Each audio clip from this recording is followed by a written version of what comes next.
The Dakota Proclamation by Meredith Quinn, Musa. Everybody helps the lie.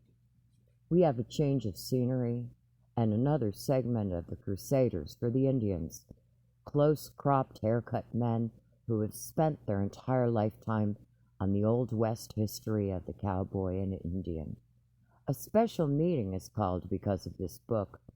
I can just see these great old historians with 10-gallon hats, cowboy boots, and Indian bolo ties, sitting around with their faces turning red, because most of them consider themselves the one and only authority on this subject.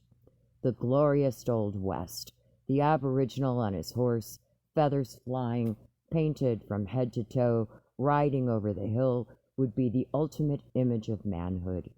If you take their hero off his horse, you've got a fight on your hands. Yet not one of these persons will step up and state that history, as told in the educational systems of this country, is a total lie. They too know that according to their research, which is taken from very limited documentation that gives only one side, that shows that the Indian must be destroyed.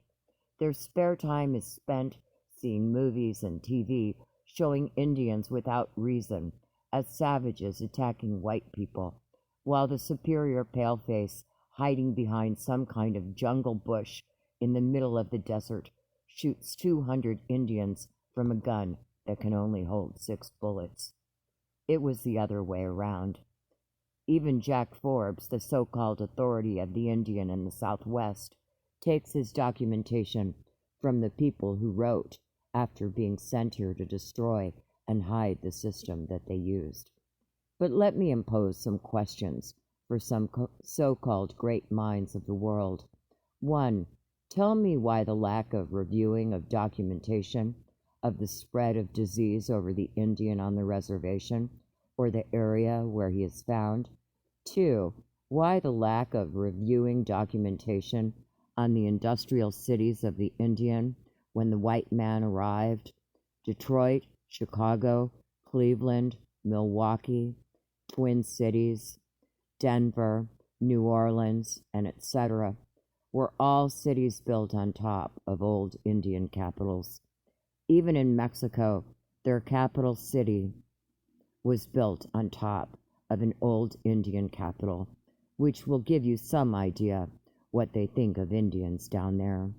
The Potawatomi Indians, a very interesting group in which much is known that is not written or recorded, but taken from their history which was not recorded to be reviewed by the world, tell the story of how their journey was more gruesome than the Trail of Tears under President Andrew Jackson. And page 47 is missing, so we continue. There were peaceful industries, races, and nations throughout the territory of the United States which had no jails, prisons, insane asylums, army, or police. The first clue exposed in 2 documents, Manifest Destiny and the Mohawk Conference, state that all original culture, language, and races must be destroyed. Quote, the method of destruction of the Aboriginal peoples of the world becomes interesting because of the many unanswered situations which are not permitted to the logics of the intellect. End quote. Let me impose still another question. Why is there no reviewing of documentation of the highly industrial cities in existence when the white man arrived? Why is there no history taught in the academic systems of this country on the city's urban areas and the method of entering these areas? When I review some of the recorded, complete fiscal writings of the Department of the Interior of the years from the 1870s through the 1900s, I find that the inventories of livestock on the reservations across this country were in sums and amounts enough to make it impossible for the Indians ever to go hungry and not be wealthy ranchers. Yet no one has recorded or written about these vast amounts of livestock that the Indians received from treaty stipulations with the white men whom he had defeated. Why does no one present these facts to the public and educational system of this country? What became of this livestock that were in astronomical figures that the Indian possessed? We can only look at it and say, quote, "The alteration of the white man's history was not done from a minute and obscure valuation, but from a major concept, to direct opinions, political views, and historical facts to a given point built without any foundations of the truth." End quote. How else could great cities belonging to the Indians be totally destroyed, along with the human lives, if diseases had not been purposely introduced to their communities? Let me approach the Indian white man problem from an idea. No diplomat, president, or committee that rules nations can evaluate our problems till these questions have answers. They are questions that deal with birth, life, and death of peoples of a sovereign nation that won recognition according to international law by defeating the white race. In the study of Quetzalcoatl, Undagawana, Black Elk, Wavoka, Handsome Lake, and in the reading of the book He Walked the Americas, they all have concepts of the Indian in the Christ belief or in the Son of God. These religions all state that when Christ left the Indians on this part of the world, he was still all right. It's when he got on the other side of the world that he got into trouble. But then let's look at that part of the world. In the European Bible, under Genesis 4:2, it reads, "Abel was a keeper of sheep, but Cain was a tiller of the ground. And in the process of time it came to pass that Cain brought of this fruit of the ground an offering unto the Lord. And Abel he also brought of the firstlings of his flock, and of the fat thereof. And the Lord had respect unto Abel and his offering, but unto Cain and his offering he had not respect. And Cain was very wroth, and his countenance fell." Remember that in verse 8, Cain slew Abel over this concept. Cain brought the fruit of the ground, or shall we dress it up and put it like it was, and say he brought the fruit of his industrial state? Now, what was the punishment of the crime which he committed against his brother Abel? Was it hanging, execution, or prison? Let's take a look. Verse 11 reads, "And now art thou cursed from the earth, which hath opened her mouth to receive thy brother's blood from thy hand. When thou tillest the ground, it shall not henceforth yield unto thee her strength. A fugitive and a vagabond shalt thou be in the earth." And Cain said unto the Lord, "My punishment is greater than I can bear. Behold, thou hast driven me out this day from the face of the earth, and from thy face shall I be hid, and I shall be a vagabond in the earth. And it shall come to pass that every one that findeth me shall slay me." And the Lord said unto him, "Therefore, whosoever slayeth Cain, vengeance shall be taken on him sevenfold." And the Lord set a mark upon Cain, lest any finding him should kill him. And Cain went out from the presence of the Lord, and dwelt in the land of Nod, on the east of Eden.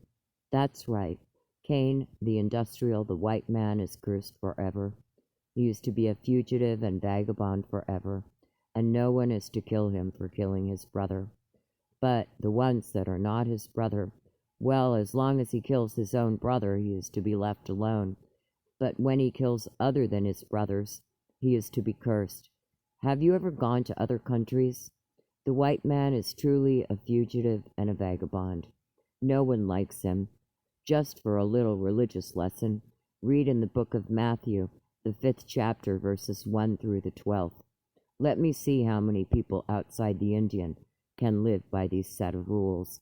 When I take 1 Corinthians chapter 13 and can comprehend what it states, and then can understand the white man's world and the concept presented to the congregations by the preachers of this faith, remembering that as the white man moved westward across the territory, even with his Bible in his hand, he believed the Indian to be subnormal and animal.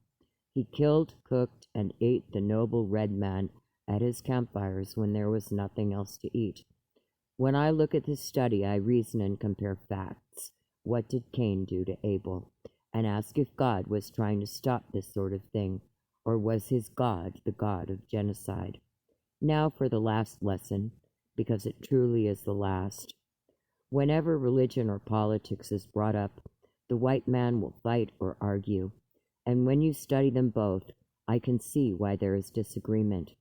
For instance, Genesis chapter 1, verse 26 reads, "And God said, Let us make man in our image after our likeness, and let them have dominion over the fish of the sea, and over the cattle, fowl of the air, and over all the earth, and over everything that creepeth upon the earth."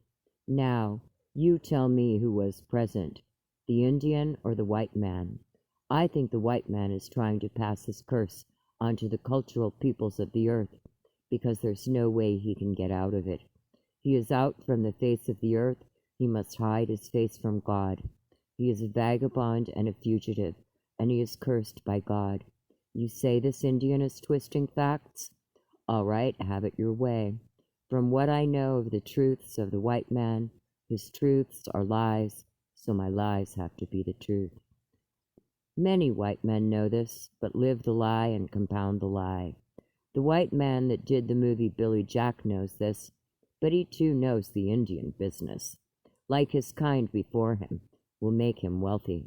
Nevertheless, you say to yourselves, maybe he's sincere. Maybe after 130 years, this white man really means to help. But there were 3 years between the making of this picture till it was shown. The Tomahawk grapevine says nothing.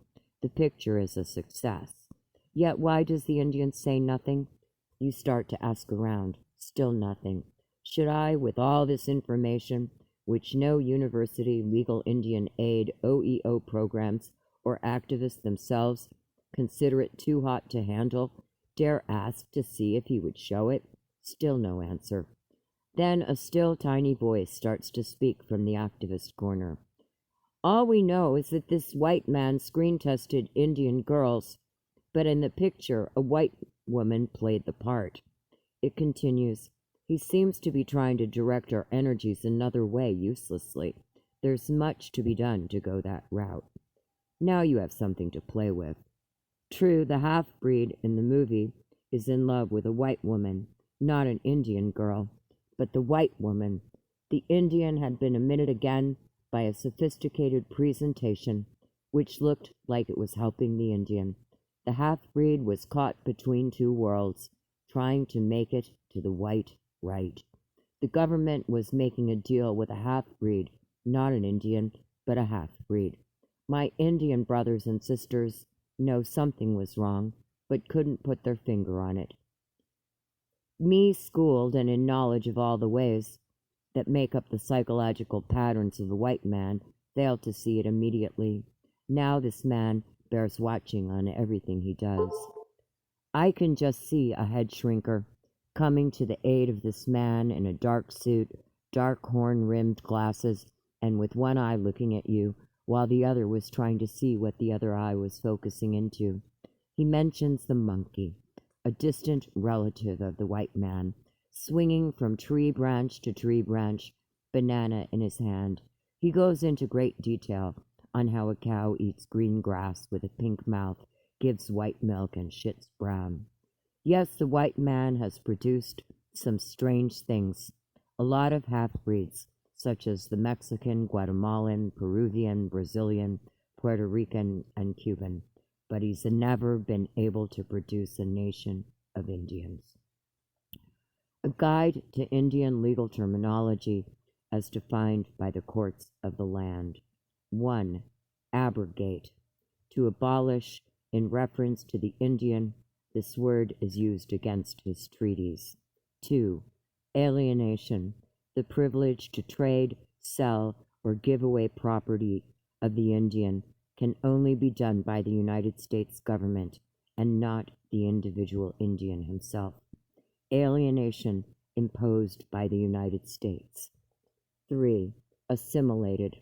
An individual Indian who has surrendered his ideology, his tradition, his culture, his heritage, and in some cases, his lands to become assimilated. 4. Authorized. When it is used governing the actions of the Indian, it is absolute, and any decisions from it are not amendable or can be reviewed by a court of law. 5. Certiorari. A motion by a court to subpoena records from a lower court. When this legal term is used with an Indian, he does not possess the legal right to subpoena records from a lower court, even if it would help him win his case or clarify his position in the matter. In reviewing past cases involving the Indian, a common court decision against the Indian is certiorari denied. 6. Citizen. A member of a state or country, a person, native or naturalized, who owes allegiance to a government and is entitled to protection from it, one enjoying its freedom and privileges as a free man, subject to its laws and statutes, having certain inalienable rights presented by some type of constitution. With the exception of the American Indian, he can enjoy the privilege of voting in another's sovereignty without citizenship being a prerequisite to this right. 7. Judicial process. A system by which, if a crime is committed, a law, by statute, is enforced to either punish or correct the crime. 8. Exterminate. To utterly destroy. 9. Dakota. The true name of the nation and language of the tribe of Indians named by the white culture, the Sioux. Historically, an Indian emperor that once ruled this part of the hemisphere. 10. Fee. In reference to the Indian, the land title that his reservation sits on belongs to the United States government and not to the Indian. 11. Genocide. The act of deliberate, systematic measures toward the extermination of racial, political, or cultural groups. 12. Great White Father. The man who promised to protect and watch over the Indian as long as the grass grows green and the waters ran to the sea. 13. Guardianship. Indian tribes are dependents of the government and their members, wards of the nation, exclusively owing no allegiance to any state. It is Congress alone to say when and how such relationship shall terminate, and until Congress does terminate or abandon it, the government's guardianship continues. The relationship and consequent rights and duties are not affected by the allotment of the lands to Indians, nor by the fact that they have been allowed to take lands in severally, nor that their lands have been freed from restriction against alienation, nor does the relationship cease merely because the Indians have surrendered their tribal lands or have become subject to state laws, nor because they have become citizens of the United States. 14. Impaired. In reference to the Indians, it means to make worse. 15. Indian. Name given by the Europeans, always spelled with a capital I, identifying it as a race and as a political identity, with a complete culture, who are the original landlords and inhabitants of the Western Hemisphere. Statutes enacted to more precisely identify this individual are, for example, 1/4 or more degree of Indian blood, who must be enrolled with an Indian tribe or nation who has a treaty with the U.S. government. A. Urban Indian. He has left the reservation and in doing so has surrendered the protection of a treaty, is subject to state and other local laws. He can be a citizen of a particular state, but not a legal citizen of the United States. B. Reservation Indian. Lives on a recognized reservation, subject to laws and customs of that particular Indian nation. He is not subject to state and other local laws, even though certain states have passed laws with permission of the United States government to force the Indian to abolish his customs and laws. This is illegally done. He is not a citizen of the United States, but a citizen of his particular Indian nation. 16. Insular Committee. 7 U.S. senators whose absolute jurisdiction is over public lands, mineral resources, forfeiture of land grants and alien ownership, Indian relations, tribal care, education, allotment of lands, claims paid out of Indian funds, water rights, mineral, land laws, geology surveys, forest and national parks, and petroleum and uranium conservation. These men construct and present all bills on the Indian to the U.S. Senate. It also has a counterpart in the House of Representatives. It is the most powerful governmental committee in the world. 17. Invalidate. To weaken or destroy. In reference to the Indian, his recognition and lands are to be invalidated. 18. Legal identity. A person that can prove that he is a true citizen of a country which has either a constitution or bill of rights can go any place in the world, and he can find records or laws in any country stating he has citizenship somewhere and it is recognized by that country. When this legal term is in reference to the Indian, his citizenship cannot be legally defined nor his sovereignty established. 19. Mandamus. A suit or writ brought against a government official for actions. In the Indian's case, no court will honor it. 20. Occupancy. The Indian having at most the right to live upon temporarily, with no land ownership. He has no right to timber, grass, hay, minerals, or all oil that may be on the land he occupies. Should these resources be developed and removed from the land he occupies, he is paid only a small royalty for the disturbing of occupancy. 21. Pogrom. An organized massacre of helpless people in an isolated or restricted area. 22. Proprietary capacity. When it deals with the Indian, with those having authority over him, their decisions are as unlimited as if they possessed ownership. 23. Reservation. An isolated and restricted area designated by a treaty between the United States and the Indian for the occupancy of the members of a particular tribe. 24. Property. Means and includes property of every kind and description, real, personal, mixed, and interests therein. 25.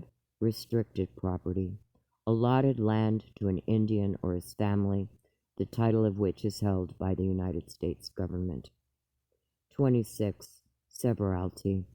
When the Indian, with his own finances, purchases property outside a reservation, which could include a home purchased in a major city, guardianship and alienation are still imposed by the United States. 27. Sovereignty. The power of government, either as a state or territory, supreme in power, superior in position to all others, may be discussed by Penpire versus Neff and International Shoe, having the power to sign treaties with other sovereignties, countries in power and control over its subjects, capable of negotiating trade and intercourse acts with other nations, having the statutes, tax, educate, develop, research, census, and censor the activities of its subjects. 28. Termination. No precise or clear definitions laid down by the courts or the Department of the Interior, but it is the only legal act that can remove the Indian from his lands, which states his right to occupancy cannot be extinguished without his permission. This act can only terminate occupancy. It cannot grant citizenship, nor can it grant the ownership of lands. 29. Trust funds. Money belonging to Indians or tribes of Indians because of guardianship, having the absolute power as to how it is managed without giving Indians redress, recourse to constitution rights, or contest in a court of law the management of his trust fund. 30. Trust property. Land that is in the name of all the Indians or in community sense, the title of which is held by the United States government.